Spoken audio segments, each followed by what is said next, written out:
آقا جان کی سیرت و سلامتی کے لیے نعرہ تکبیر، آواز بلند نعرہ رسالت، اول مومن سے آخر مومن بنتا دونوں ہاتھ بلند کر کے نعرہ حیدری، آواز بلند پر صلوات۔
الذي ليس لصفته حد محدود ولا نعت موجود ولا وقت معدود ولا أجل ممدود، فطر الخلائق بقدرته ونشر الرياح برحمته، والصلاة والسلام على الرسول المسدد المصطفى العمجد المحمود الأحمد سيدنا ومولانا ومولى الكونين جد الحسن والحسين وعلي والقاسم محمد،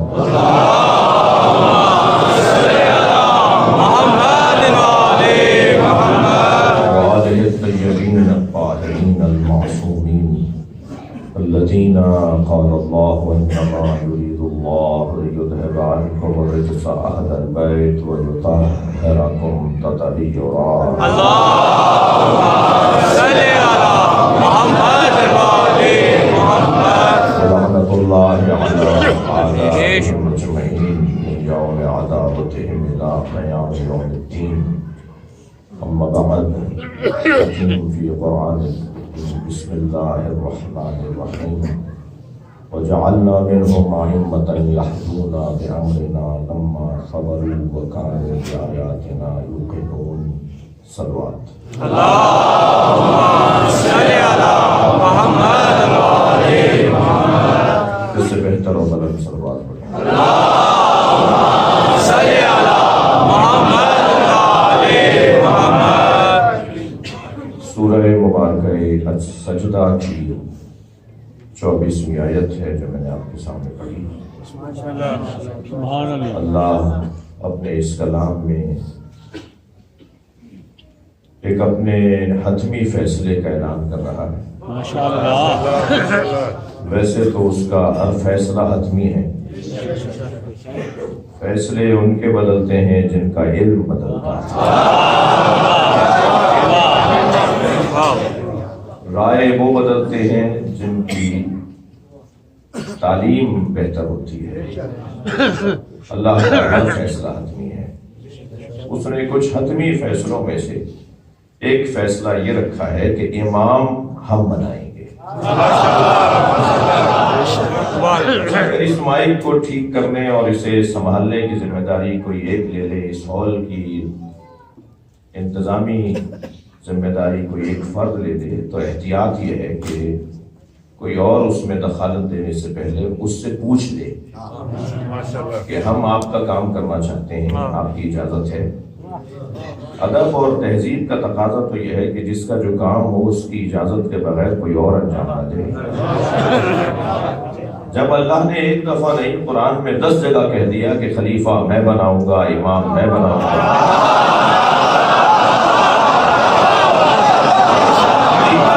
حاجی میں بناؤں گا، رہنما میں بناؤں گا، تو پھر امت کے لیے احتیاط نہیں تھی کہ اللہ سے پوچھ لیتے کہ ہمارا حاجی کون ہے؟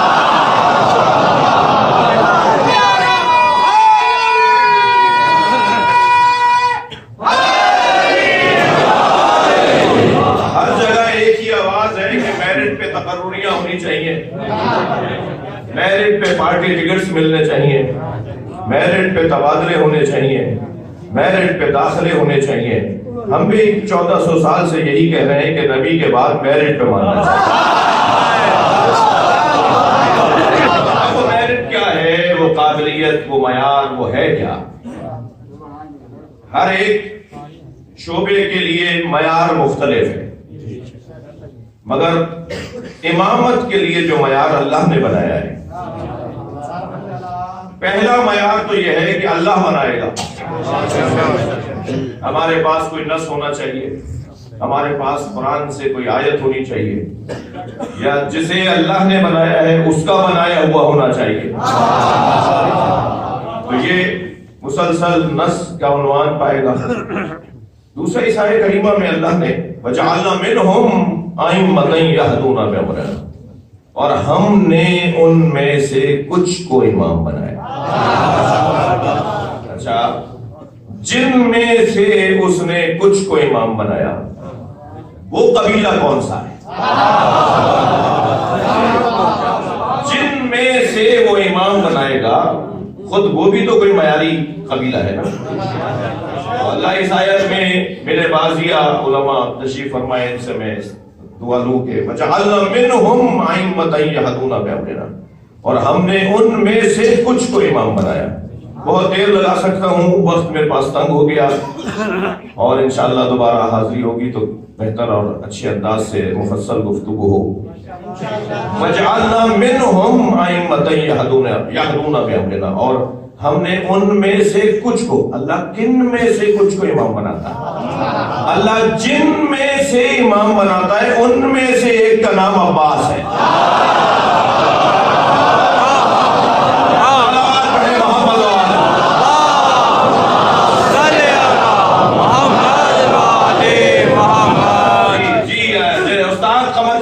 کہتے ہیں کہ مقام حضرت عباس کم نہیں تھا قمر۔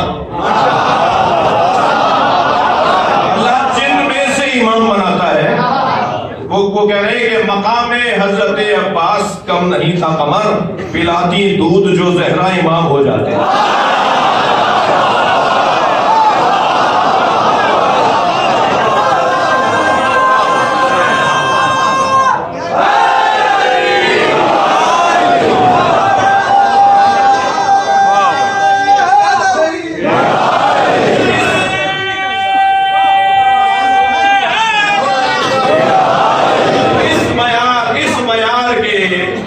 لوگوں میں سے اللہ نے حسن مولا کو امام بنایا۔ اس معیار کے لوگوں میں اللہ نے حسین کو امام بنایا۔ خبردار، جیسے اللہ مانا جاتا ہے، منوایا جاتا ہے، بنایا نہیں جاتا، ایسے ہی اللہ کی جانب سے جو ہادی ہیں وہ مانے جاتے ہیں، منوائے جاتے ہیں، بنائے نہیں جاتے۔ جی، مدرسے میں مجلس پڑھ رہا ہوں، ایک اس طرح ہے کہ فاقد شے مقتی شے نہیں ہو سکتا۔ جس کے پاس علم نہیں ہو وہ عالم کیا بنائے گا؟ جس کے پاس خود صبر نہ ہو وہ صابر کیا پیش کرے گا؟ تو امام بنانے کے اندر جو امامت کی شرائط ہے، کسی وقت اور پہ تفصیل سے امام رضا کی بڑی مفصل حدیث ہے کہ امام کی صفات کیا ہیں۔ خود امام موسیٰ کاظم علیہ السلام سے پوچھا گیا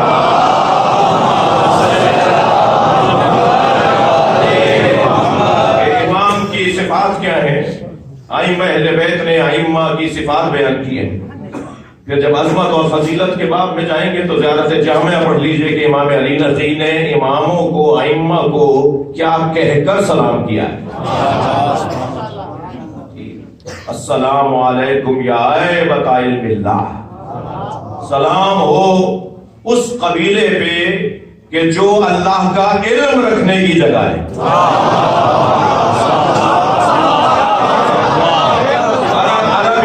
عربی میں ایبا جس کو آج آپ جس اس دور کے اندر آپ جسے تجوری کہتے ہیں نا، اور تھوڑا سا آپ کی زبان میں کہہ دیتا ہوں لاکر، جہاں قیمتی شے رکھی جاتی ہے اور رکھنے کے بعد اطمینان ہو جاتا ہے کہ یہاں سے کوئی لوٹنے والا لوٹے گا نہیں.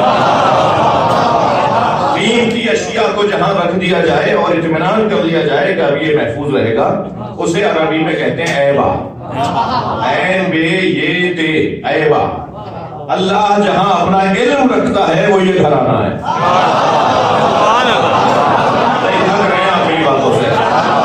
بھائی دیکھیے، اللہ جب اپنا علم کاغذ پر اتارتا ہے تو اسے قرآن نام دیتا ہے، اور جب پیکروں میں ڈھالتا ہے تو محمد اور علی نام.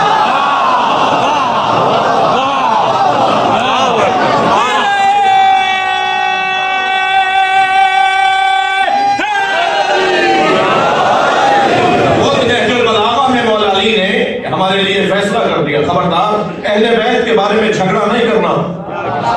کوئی کہتا ہے فلاں اہل بیت ہے اور کوئی کہتا ہے فلاں اہل بیت نہیں ہے، اس میں الجھنے کی کیا ضرورت ہے.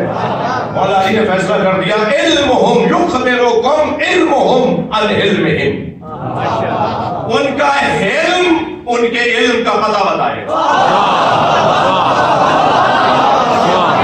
اہل بیت کو بتانے کی ضرورت نہیں ہے. کہ ٹھیک ہے کوئی علیحدہ بحث ہے، میں اس کا بھی انکار نہیں کر رہا، لیکن اہل بیت تو صفات سے پہچانے جائیں گے، اہل بیت تو عادتوں سے پہچانے جائیں گے، امام تو اپنی کمالات سے پہچانے جائیں گے، اور امام کے چاہنے والوں سے بھی امام کو یہی توقع ہے. چال بتائے کہ علی والا جا رہا ہے، بتائے کہ یہ حسینی جا رہا ہے. کسی کو بتانے کی اور پوچھنے کی ضرورت نہ ہو کہ تم کون ہو.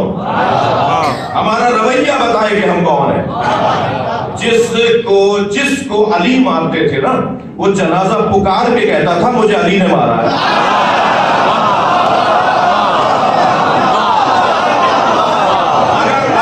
اگر عمودی مارتے تھے تب بھی برابر کا گٹ کے گرتا، اگر افقی مارتے تھے تب بھی برابر کا گرتا تھا. علی مولا کی جب تلوار چلتی تھی تو مقتول کا، مولا علی کے ہاتھ کے مارے ہوئے کا جو ٹکڑے بنتے تھے نا، اس میں گراموں کا فرق نہیں ہوتا تھا.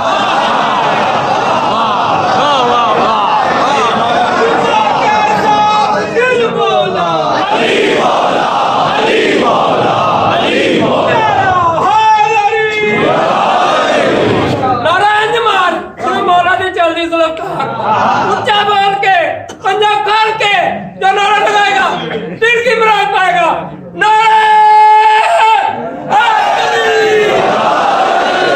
مولا علی کا مارا ہوا جنازہ برابر کا کٹ کے گرتا. دولا ماشا گراموں کا فرق بھی نہیں ہوتا. جس علی کی ضربت میں ایسی عدالت ہو، اس کی حکومت میں کیسی عدالت.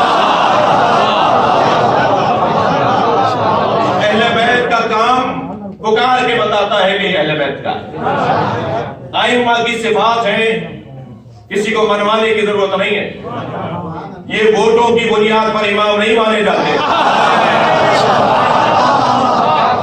جی جن کا انداز ہی کچھ اور ہے. کسی نے دیکھا نہیں تھا کہ بت ابراہیم نے توڑے ہیں، مگر سارے شہر کو یقین تھا کہ یہ کام ابراہیم کا ہے.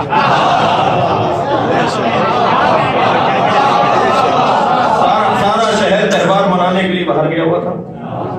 حضرت ابراہیم نے موقع غنیمت جانا اور بت خانے میں جا کے کسی کی آنکھ پھوڑی، تو کسی کی ناک کاٹی، تو کسی کا کان کاٹا، اور کسی کا پیر توڑا، اور بڑے بت کے گلے میں کلاڑی لٹکا دی، اور بڑے اطمینان کے ساتھ ساری کارروائی کر کے آ گئے. اور جب یہ لوگ واپس آئے تو بتوں کا یہ حال دیکھا تو کہنے لگے ہو نہ ہو یہ اسی جوان کا کام ہے جیسے ابراہیم کہتے ہیں. فتن یقال لہ ابراہیم، ایک جوان ہے جسے ابراہیم کہا جاتا ہے۔ اچھا، ابراہیم علیہ السلام کی اس وقت عمر 24 سال کی نہیں تھی، اچھی عمر کے تھے کہ جب یہ کہا گیا کہ یہ اسی جوان کا کام ہے جسے ابراہیم کہا جاتا ہے۔ کام بتائے نا کہ کس کا ہے؟ جی حضرت ابراہیم نے بت توڑے، بلا لیا، ابراہیم تم نے کیا یہ کام؟ فرمایا اسی نے کیا ہوگا جس کے گلے میں کلاڑی لٹکی ہے۔ آپ کا قرآنی واقعہ، آپ کا سنا ہوا واقعہ۔ تو حضرت ابراہیم نے فرمایا یہ اسی کا کام ہے جس کے گلے میں کلاڑی، کہنے کہ وہ تو ناک پہ بیٹھی مکھی نہیں جل سکتا۔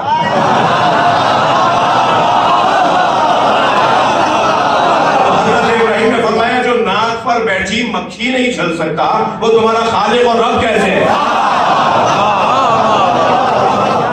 ان کا طریقہ بتاتا ہے، ان کے اعمال، ان کا رویہ، ان کی صفات سے پتہ چلتا ہے کہ یہ کون ہے۔ آپ کو اور مجھے جتنا اللہ کا شکر ادا کرے نا اتنا کم ہے۔ کہ جس دروازے پہ بیٹھے ہیں اس سے اچھا دروازہ نہیں ہے۔ دنیا کہاں بیٹھی ہے مجھے اس سے غرض نہیں، مگر ہم جہاں بیٹھے ہیں وہاں سے جنت کا راستہ بنتا ہے، ترقی کی راہیں کھلتی ہیں۔ ہم جس دروازے کے مرید ہیں، ہم سے مراد شیعہ نہیں، شیعہ سنی۔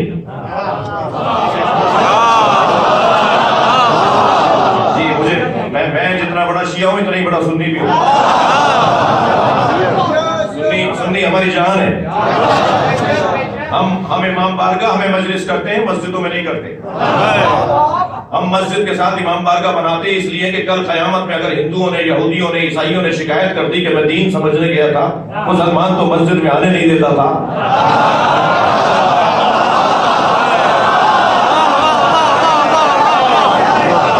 ہم مسجد اور امام بارگاہ برابر برابر بناتے ہی اس لیے ہیں کہ یہ امام بارگاہ حسین کا خیمہ ہے، ہر آنے والے حر کے لیے کھلا رہنا چاہیے۔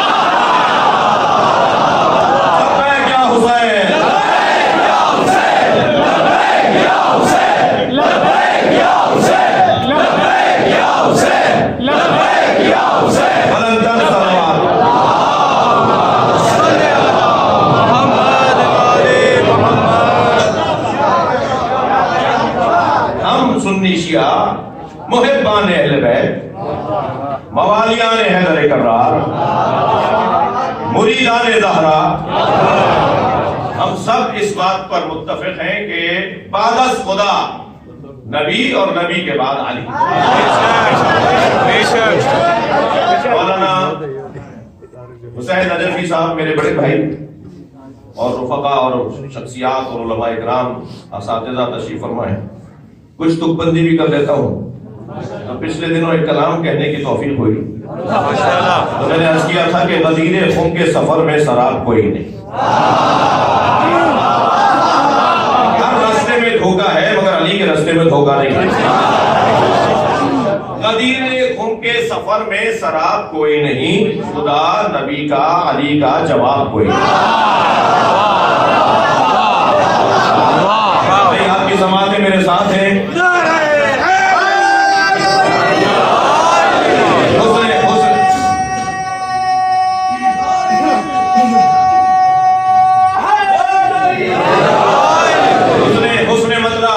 کر رہا ہوں کہ ہزار ذرے مگر آفتاب کوئی نہیں،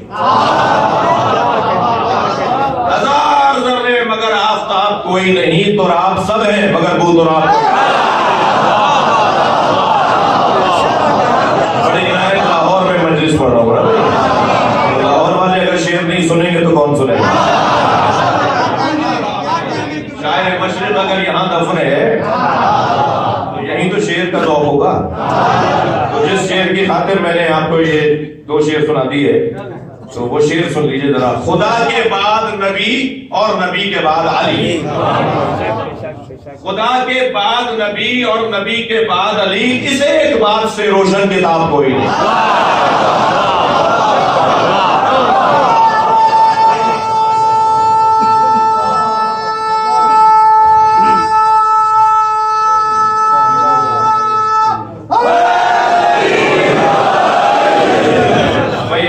آپ کی سماعتیں دیکھ کر اسی کلام کے 2 شعر اور سنیں۔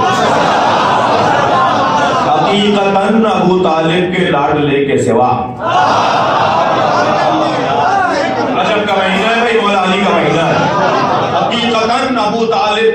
لے کے سوا نہیں ہے مثل رسالت وہ آپ کوئی نہیں. اور سارا کلام نہیں سنانا آپ کو, یہ دو مصرے اور سن لیجئے کہ کنوں میں ترک تبرع یہ غیر ممکن ہے.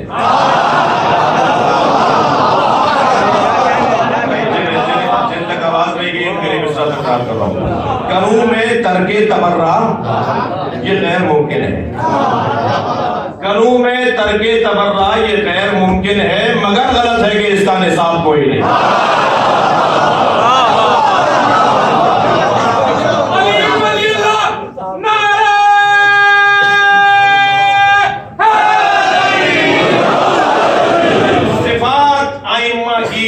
اللہ نے بیان کیے ہیں, ہم معیاری لوگوں کو مانتے ہیں بھائی, کوالٹی والے لوگوں کو مانتے ہیں, میرٹ پر اترنے والوں کو مانتے ہیں. اللہ نے خود ائمہ اہل بیت کی صفات کو بیان کیا, خود ائمہ نے اپنی صفات کو بیان کیا. جن صفات کو اللہ نے قرآن میں بیان کیا ہے ان میں سے مثلا والذین ينفقون فی السراء والضراء والکاظمین الغیظ والعافین عن الناس واللہ یحب المحسنین. ایک قبیلہ ایسا بھی ہے, ایک خاندان ایسا بھی ہے, کچھ لوگ ایسے بھی ہیں کہ جو دارائی میں بھی ہوتا ہے تب بھی, ناداری میں بھی نہیں ہوتا تب بھی بخش دیتے. ان کے پاس ہوتا ہے, جو بھی اس مائک کو سنبھال رہا ہے تھوڑا میرے گلے کا خیال کرے, اس کو بڑھا دے تھوڑا سا جی. والذین ينفقون فی السراء والضراء, ایک قبیلہ ایسا بھی ہے جو ہوتا ہے تب بھی دے دیتے ہیں, نہیں ہوتا تب بھی دے دیتے ہیں. ایک جوان میرے پاس آئے کہنے لگے مولانا یہ آپ نے ترجمہ کیا, یہ آیت پڑھی, ہم نے آدھی سنی, ہم نے سمجھ نہیں پائے کہ کیا کہہ رہے ہیں, کیا مطلب ہے؟ میں نے کہا جی کیا سوال کیا ہے؟ کہنا سوال یہ ہے کہ نہیں ہوتا تو کیسے دیں گے. میں نے کہا سخاوت کا تعلق پیسے سے نہیں ہے,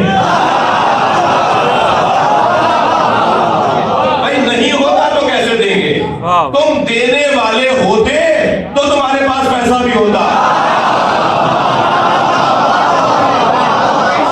تم مزاج میں سخاوت لے آؤ, اللہ تمہیں واسطہ فیض بنا دے گا, تمہارے ذریعے سے لوگوں کے مسئلے حل ہوں گے. سخاوت کا کوئی تعلق پیسے سے نہیں ہے میرے بچوں. دروازے پر تو وَيُطْعِمُونَ الطَّعَامَ عَلَىٰ حُبِّهِ مِسْكِينًا یتیما واسیرا, دروازے پر تو مسکین آیا تھا, مساکین نہیں آئے تھے, یتیم آیا تھا, یتامہ نہیں آئے تھے, اسیر آیا تھا, اسرا نہیں آئے تھے, تو ایک روٹی دے دیتے.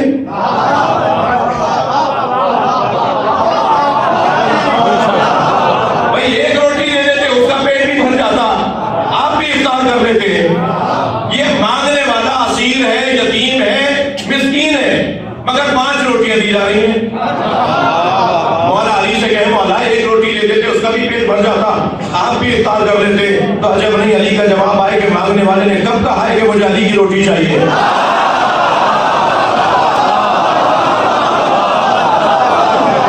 صلوات پڑھیں محمد و آلہ.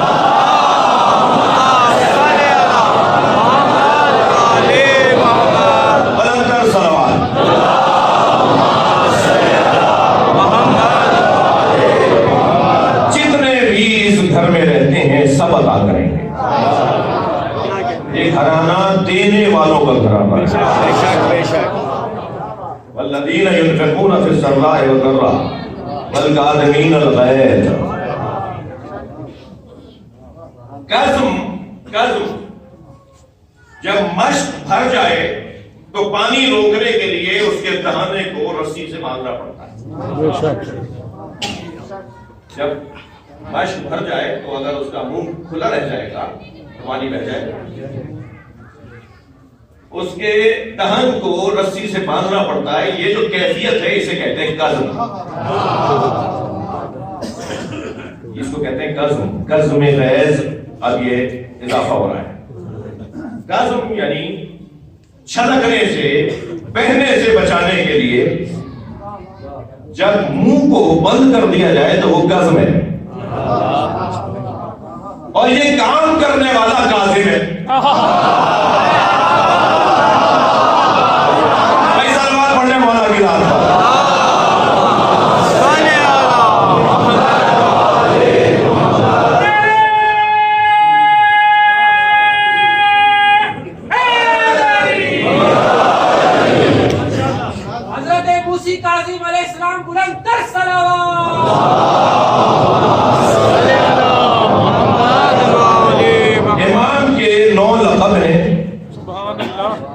اور ایک نام ہے. لقب کی کثرت کمالات کی کثرت پہ دلیل ہے. جو آپ کی ذات میں کمالات ہیں وہ آپ کے القاب سے ظاہر ہو رہے ہیں.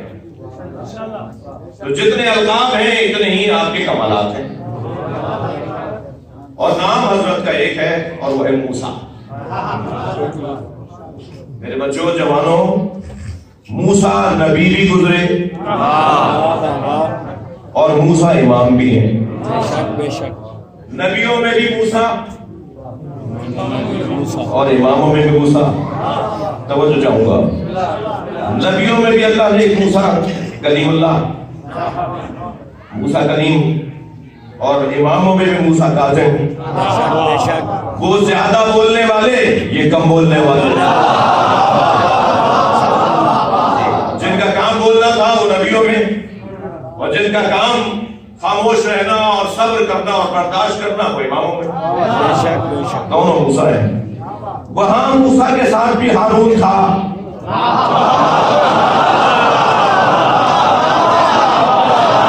اور یہاں موسیٰ کے ساتھ بھی ہارون ہے، مگر وہ ہارون نبی اور یہ ہارون دشمن. وہاں ہارون معاون مددگار اور یہاں ہارون دشمن اور مخالف. تو یہی تو ہم ایک مدت سے پکار رہے ہیں کہ ناموں میں مت جانا.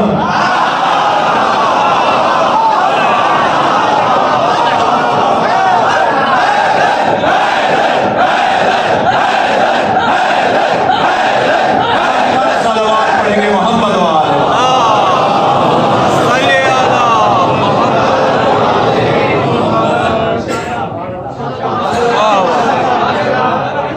ہم اگر نام کو اعتبار دیتے ہیں تو انہی ناموں کو جو اللہ نے رکھے ہوتے ہیں، ورنہ اصل تو مسئلہ کام کا ہے، کردار کا ہے. وہاں کردار اچھا تو علیہ السلام، ہارون علیہ السلام، کیونکہ کردار اچھا ہے. اور یہاں کردار اچھا نہیں ہے تو ہارون.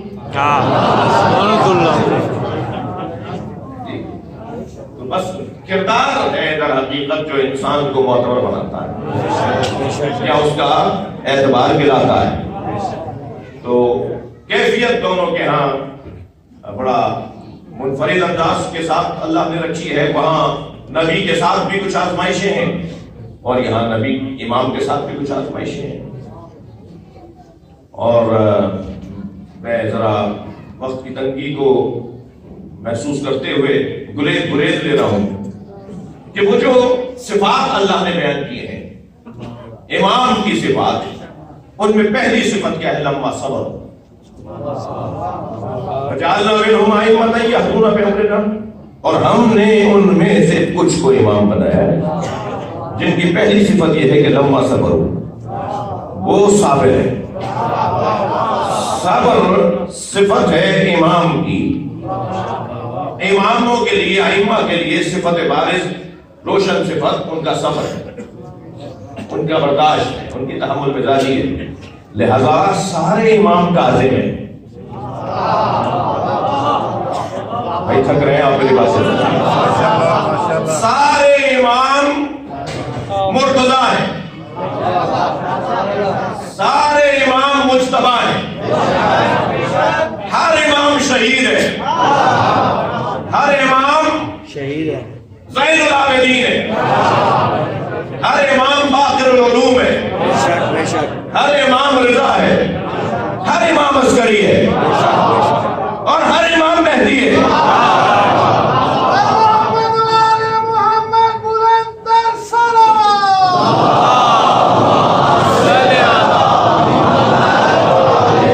یعنی ایک زاویہ نگاہ سے جو میں عرض کر رہا ہوں آپ کی خدمت میں، یہ ساری صفات سارے ائمہ میں ہیں.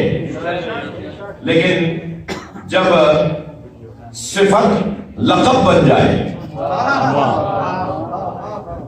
یعنی جب بات آئے گی صفات کی تو سب کے سب عسکری ہیں، سب کے سب تقی ہیں، سب کے سب نقی ہیں، سب رضا ہیں، سب عسکری ہیں، سب کاظم ہیں. جب بات آئے گی صفات کی تو یہ سب کے سب ان صفات کے حامل ہیں، لیکن جب صفت لقب بن جائے تو اب صادق چھٹا ہے، کاظم ساتواں ہے، عسکری 11واں ہے، مہدی آخری ہے، کیونکہ وہ صفت اب لقب بن گئی۔ دقت ہے آپ کی؟ تو سب کے سب یہ صبر کرنے والے لوگ، ان کا کام ہی صبر ہے۔ آپ سال میں کچھ ایام کو ایام عزا کے نام سے یاد کرتے ہیں، محرم اور سفر۔ ایام عزا، ایام یوم کی جمع، عربی کا لفظ، عزا عربی کا لفظ۔ عزا کے معنی ہے تعزی، تعزیت یعنی صبر۔ تعزیت کرنے گئے ہیں بھائی، یعنی تلقین صبر کرنے گئے۔ عزا یعنی صبر، ایام عزا یعنی ایام صبر۔ اب ان کے ساتھ جن کے ساتھ وہ منصوبہ ایام ہے، ان کی وجہ سے ایام صبر ہے کہ صبر کرنے والوں کے ایام ہے، تو یہ ایام بھی ایام صبر ہے، یا چاہنے والوں کے لیے ایام صبر ہے۔ میں کہتا ہوں دونوں باتیں ٹھیک ہیں۔ ان کے لیے ایام صبر اس لیے، ان سے منسوب یہ ایام عزا اس لیے کہ دن انہی کے ہیں، ان کی قربانیوں کے دن ہیں، ان کی برداشت کے دن ہیں، ان کے شکر کے دن ہیں۔ اور چاہنے والوں کے لیے ایام عزا اس لیے کہ حضرت مختار فرماتے ہیں کہ حسین پہ رو رو کر اپنے سینے میں غصہ اتنا جمع کر لو کہ جب آخری حسین آئے تو مدد کرنے میں تاخیر نہ ہو۔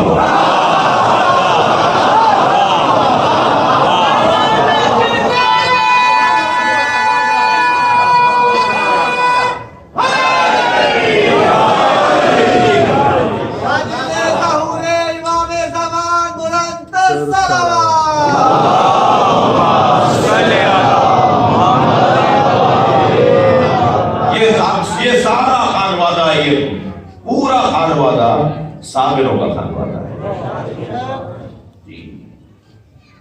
کیوں امام کے ساتھ یہ صفت لقب بنی؟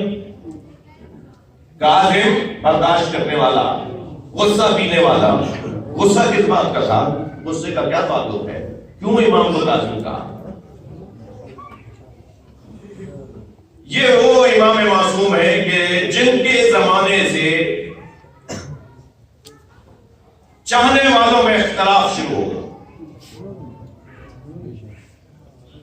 کچھ جائیں گے ان کے بھائی اسماعیل کو امام ماننے،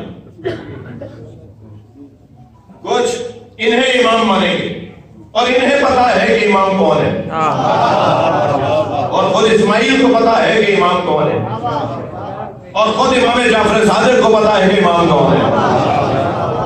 لیکن ایک تعداد ہے، نعرہ تو محبین کا لگائے گی کہ ہم محب ہیں، مگر امام پر اعتراض کریں گے، اور یہ سلسلہ اور آگے بڑھے گا۔ ان کے فرزند امام رضا کے ساتھ کیا ہوگا کہ کبر سنی میں جب امام تقی کی آمد ہوگی، ولادت ہوگی، تو لوگ کہیں گے یہ ان کا بچہ بھی ہے یا نہیں۔ خود چاہنے والے قیافہ شناس بلائیں گے۔ امام ایک کرسی پر تشریف فرما ہوں گے، قیافہ شناس امام تقی کو دیکھ کر بتائے گا کہ ان لوگوں میں اس کا بابا کون ہے۔ یہ کسی اور نے نہیں کیا تھا انتظام، یہ خود چاہنے والوں نے کیا تھا۔ میں ایک جملہ کہتا ہوں کہ صلح حدیبیہ پہ شک کرنے والے تو اس خیمے کے لوگ تھے، مگر صلح امام حسن پہ شک کرنے والے تو اس خیمے کے لوگ تھے۔ لہذا وہ جو تاریخی کمزوریاں ہیں، وہ جو ہماری انسانی تقاضوں کے مطابق وسوسوں، توہمات اور شیطانی حملات کا اثرات انسان کی زندگی پر آتے ہیں، انہیں بہرحال ہلکا اور اشارتاً ہی صحیح دہرانے کی ضرورت ہے، تاکہ ہم آمادگی کریں کہ جب آخری کاظم آئے، جب آخری رضا آئے، تو پھر کوئی شک نہ رہے۔ یہ سب کچھ تم نے تو دیکھ لیا تھا، تمہارے پاس تو معیار اتنا اونچا ہے کہ تمہارے پاس تو امام مولا علی کے زمانے کے مشاہدات، امام حسن کے ساتھ کیا ہوا مشاہدات، امام حسین کے ساتھ کیا ہوا مشاہدات، تمہارے پاس تو 11 اماموں کے مشاہدات ہیں۔ اب تو پھر گنجائش نہیں رہتی کہ آخری حسین کو تنہا چھوڑ دیا جائے، آخری علی کو تنہا چھوڑ دیا جائے۔ لہذا ائمہ اہل بیت کی سیرت پر جتنا غور کیا جائے گا اتنا یہ دور مضبوط ہوگا۔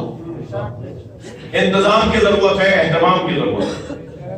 سب سے پہلا عنوان کیوں صبر، کاظم کیوں؟ اس لیے کہ اس دور کے اندر امام معصوم کے ساتھ یہ سب کچھ ہونا تھا. اور فرمایا کبھی یہیں سے میں گریز مسائل کے لوں گا. اور فرمایا ہمارے ملک میں اگر کوئی بہت بڑی شخصیت جی مجھ جیسا ناچیز نااہل اگر 4 گھنٹے کے لیے کہیں چلا جائے تو پورا ملک پریشان ہو جاتا ہے. 14 سال قید میں تھے. اس وقت کے شیعوں کا کتنا بڑا امتحان ہے. کوئی ریلی، کوئی احتجاج، کوئی اجتماع ہوا، اس وقت کے شیعوں نے کوئی احتجاج کیا، جیل بھرو تحریک چلائی. اتنا بڑا امتحان تھا اس وقت کے چاہنے والوں کے لیے. نہیں تھے کیا چاہنے والے؟ امام موسیٰ کاظم کے چاہنے والے کیا نہیں تھے؟ بہت بڑی تعداد میں تھے. جب پورے بغداد سے جنازہ اٹھایا جائے گا تب کہ کتنے بڑے تعداد میں چاہنے والے ہیں. سینکڑوں میں نہیں، ہزاروں کی تعداد میں جنازے میں تھے. رونا اس بات کا ہے کہ جو کاندھا دینے آئے وہ جیل سے چھڑوانے کیوں نہیں آئے.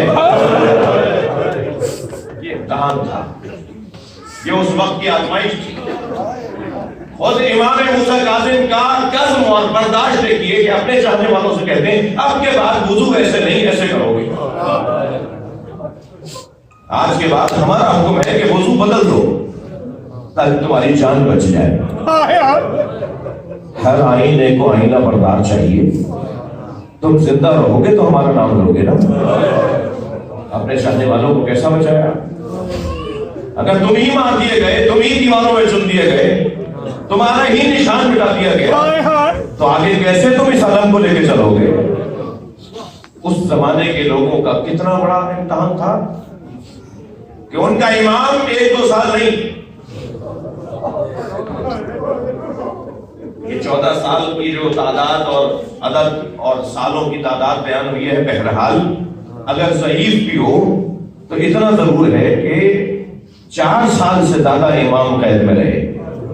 میں آج ہی اہل سنت کی ایک کتاب پڑھ رہا تھا جو امام موسیٰ کاظم پہ انہوں نے لکھی ہے. ایک بزرگ عالم نے، سنی عالم نے، انہوں نے لکھا ہے کہ 9 مرتبہ قید میں گئے، اور ہر مرتبہ جو امام کا قید کا دورانیہ تھا وہ مہینوں میں زیادہ مہینوں کا ہوتا تھا. یعنی کبھی 10 مہینے کے لیے، کبھی 11 مہینے کے لیے، کبھی 6 مہینے کے لیے بار بار اسیر کیا جاتا تھا. چاہنے والوں کی آزمائش دیکھیے آپ نے. ہر روز ہارون کے دربار میں رات میں محفل درب سجتی ہے، لہو و لعب کی محفل سجتی ہے. ایک دن ایک ندیم نے وہاں بیٹھے ہوئے کرسی نشین نے کہا کہ آج ہم نے ابو العطا کو بغداد کے بازار میں دیکھا ہے. تو ہارون نے کہا ابو العطا تو مدینے کا شاعر ہے، بہت بڑا نام، بہت بڑا ادیب ابو العطا، یہ تو مدینے کا رہنے والا ہے، یہ بغداد میں تم نے کیسے لکھ دیا؟ کہا میں نے خود دیکھا ہے. بادشاہ ہے، حاکم ہے، حکم نامہ جاری ہوا کہ ڈھونڈو ابو العطا کیا بغداد آیا ہوا ہے. ڈھونڈ لیا. ایک سرائے میں ٹھہرے ہوئے تھے، ایک مسافر خانے میں ابو العطا ٹھہرے ہوئے. کہا آپ کو امیر نے، بادشاہ نے، حاکم نے، خلیفہ نے بلایا. بلا لائے دربار میں. ابو العطا اتنے بڑے شاعر اس اپنے زمانے کے اس وقت کے اگر 5 بڑے ادیب تھے ان میں ایک ابو العطا. ان کے اشعار مدرسوں میں پڑھائے جاتے ہیں، ان کے دیوان، ان کے اشعار مخلوق ہیں مختلف متون کے اندر. ابو العطا آج فلاں غزل سناؤ. اب روزانہ غزلیں سن رہے ہیں ان سے، روزانہ ان کا کلام سن رہے ہیں. 4تھا 5واں دن آیا اور فرمائشوں کا سلسلہ تھا، اور کہا وہ غزل سناؤ جو تم نے فلاں جلسے میں اور فلاں جگہ پڑھی تھی. تو ابو العطا نے ایک مرتبہ دھیمے سے لہجے میں کہا کہ مجھے اس کے بدلے میں کچھ ملے گا؟ ہارون نے کہا جو مانگو گے میں ملے گا، جو کہو گے میں دوں گا. اب ابو العطا نے کلام سنا دیا. جب کلام ختم ہو گیا تو ہارون کہنے لگا تم کچھ کہنا چاہ رہے تھے، کچھ مانگنا چاہ رہے ہو، کیا خواہش ہے تمہاری؟ تو آنکھوں میں آنسو بھر کے کہا میرے امام کو آزاد کرو.